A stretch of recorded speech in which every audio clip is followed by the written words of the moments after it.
Okay, so the next movement we're going to go through is called an elevated bird dog. So this is a progression from our standard bird dog position. It's going to really challenge our pelvolumbic stability, our full body strength, our trunk stability. It's a fantastic exercise.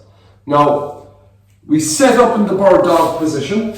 So remember, with our standard bird dog, we keep our knees underneath our hips and our hands underneath our shoulders. And from there, we extend and reach, keeping the hips nice and stable, rib cage pulled down, and we come back in again. Now the whole goal of the standard bird dog is that we don't allow too much rotation through that pelvis, and we keep nice and stable. Now the elevated bird dog is a completely different animal. What we want to do here is we want to lift both knees an inch off the ground. Now the key is both knees have got to stay an inch off the ground.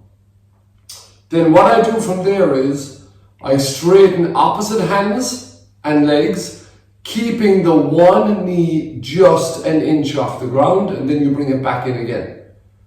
Requires a tremendous amount of full body strength just to hold this position. So I set up, hands under shoulders, knees under hips. I bring both knees an inch off the ground. Now you just notice this inch. From there, I straighten, I hold,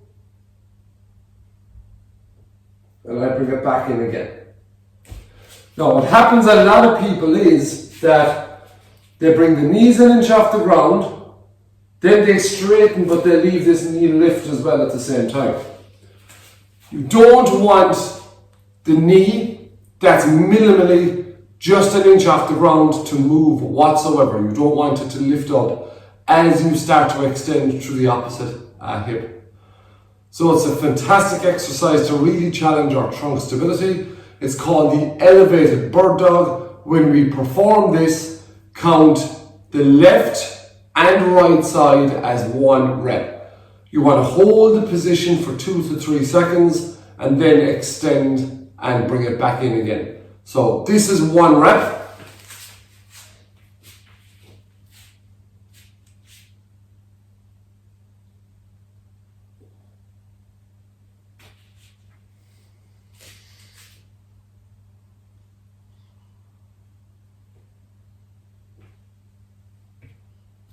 And down.